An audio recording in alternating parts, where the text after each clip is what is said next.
O cenário mundial vem mudando drasticamente ano após ano. E nessa turbulência, você já parou para pensar nas competências, as soft skills? As novas gerações vêm nos trazendo novidades, como a diminuição do QI, por exemplo, e a recente ascensão dos introvertidos. Hoje, eu proponho a vocês a gente refletir sobre as velhas competências no cenário atual. Eu sou Cláudia Scarpa, psicóloga, consultora de RH, especializada em comportamento humano e análise de perfil e atualmente integro a BRH Itajaí. Bora refletir? Sempre que eu ouço ou falo afirmações desse tipo, a reação que vem em seguida é sempre a mesma: desapontamento e preocupação. Então, o que será do mercado de trabalho? Qual será o futuro das nossas empresas? Eu, por outro lado, já adoro pensar sobre essas questões, adoro refletir sobre esse novo cenário. Então, vamos lá refletir um pouco? Vamos começar falando da diminuição de QI nas novas gerações.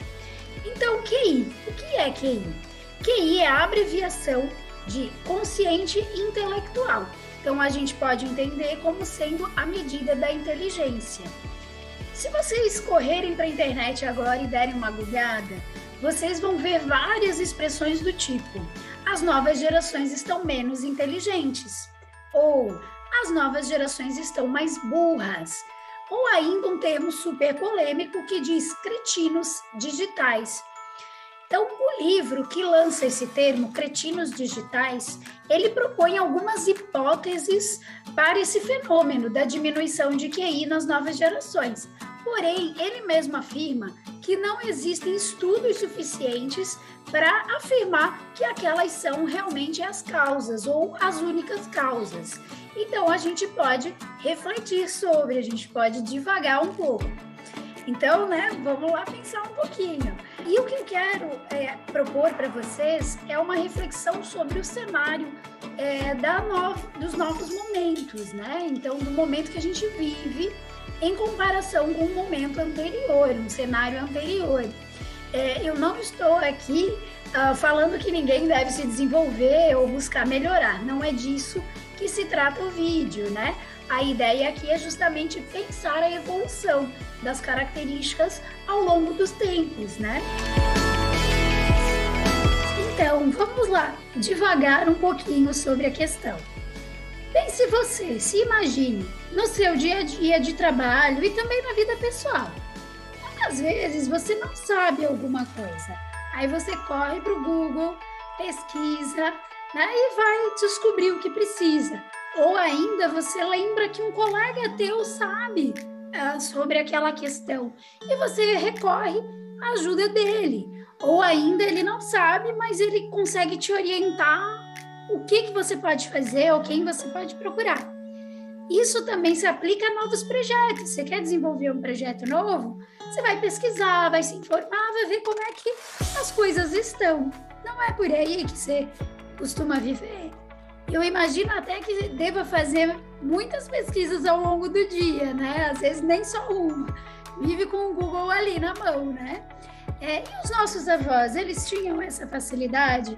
Eles também conseguiam viver dessa forma? Não, né? Eles viviam muito isolados, né? Então, eles partilhavam, diferente da gente, da dificuldade de acesso às informações, né? Da escassez, às vezes, de recursos mesmo, ou de acesso ao recurso. Então, em momentos de escassez, em situações de escassez, a tendência é acumular. Então, acumular coisas, mas também conhecimento, informação. E quando você precisa, tá ali, né? Então, a tendência é realmente acumular tudo o que é necessário para a sua sobrevivência. E se vivia muito mais como uma ilha, né? Então, vivendo dos próprios recursos, do que compartilhando, trocando entre os demais.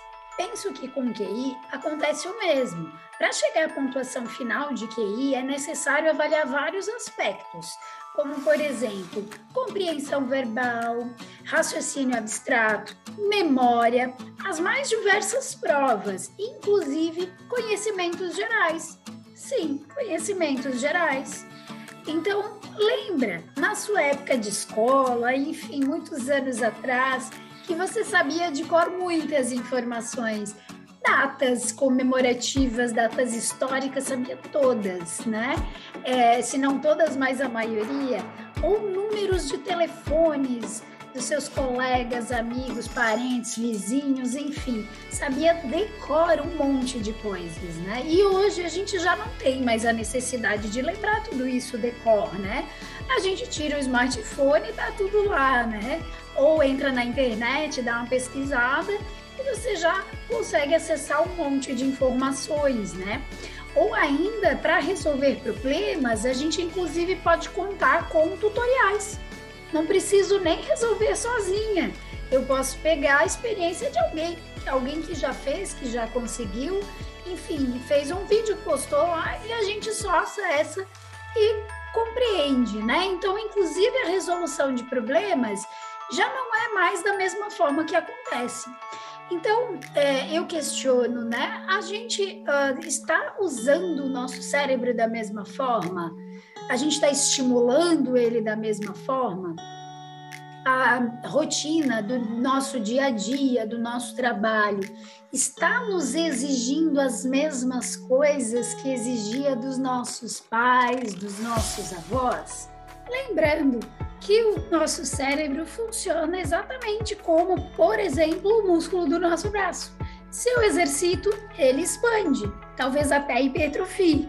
Se eu não exercito, ele reduz, talvez até atrofie. O cérebro, a mesma coisa, refletindo assim no QI. Então, o cenário, o contexto em que a gente está imerso é muito importante para os índices de QI. E agora, analisando a questão da recente ascensão dos introvertidos, vamos pensar, os extrovertidos, eles sempre tiveram vantagem no mercado de trabalho, tanto em processos seletivos, quanto em ascensão de carreira dentro da empresa. Inclusive, tem pesquisas que afirmam que os extrovertidos têm a tendência de assumir os cargos de liderança ao invés dos introvertidos. Então, na maior parte das vezes, são extrovertidos que assumem e assim também como têm salários mais altos. Isso quer dizer que os introvertidos não estão aptos, não têm capacidade? Não é nada disso. Vamos pensar então quanto às características dos extrovertidos e dos introvertidos. O que é isso, né? Vamos entender um pouquinho melhor para evoluir o raciocínio. Bom, os extrovertidos, eles possuem um foco de atenção para fora, para o mundo exterior, para as pessoas. Eles preferem uma gama maior de estímulos, mostram-se mais espontâneos, com facilidade de falar e de se expor. Já os introvertidos possuem um foco de atenção para dentro de si. O pensamento, sensações, sentimentos, preferem uma gama menor de estímulos, então mais tranquilidade. Eles mostram-se mais observadores, reservados, objetivos e, consequentemente, precisam, têm uma necessidade maior de preparo, de planejamento nas situações. Baseado nas características mencionadas e na forma como o mundo do trabalho sempre esteve estruturado, os extrovertidos levaram vantagem por falar mais, serem gregários e lidarem bem com holofotes. Em contrapartida, os introvertidos falam menos, se expõem menos e acabam sendo interpretados erroneamente como tímidos, com dificuldades de habilidades sociais ou ainda como inacessíveis. Mas o jogo virou, não é mesmo? O mundo virtual é uma realidade. Novas formas de trabalho têm surgido, novas carreiras têm surgido. E a pandemia pandemia enfatizou ainda mais a questão do isolamento social. Então, de cada um viver no seu cantinho, né? De trabalhar no seu cantinho. E com isso, os introvertidos têm tido vantagens, né? A pandemia e o isolamento, o trabalho remoto, tem exigido das pessoas mais objetividade, mais planejamento de suas ações. E quando eu comento sobre as características de um e de outro perfil, para quem que pende, né? Para os introvertidos. De acordo com a Forbes, os introvertidos estão levando vantagens no trabalho remoto. Eles sentem-se confortáveis com a vida online, com longos períodos de isolamento e com a necessidade de objetividade. Inclusive, informação importante, foram os introvertidos que inventaram a internet. Nesse contexto todo, nesse cenário, significa que os extrovertidos não terão mais vez? Não é disso que eu estou falando de novo. O que eu quero propor para vocês é como estamos julgando as nossas competências, como decidimos que uma é melhor do que a outra, que uma é mais importante num cenário do que a outra. Será que a gente está realmente analisando o contexto, o cenário atual, o mercado atual?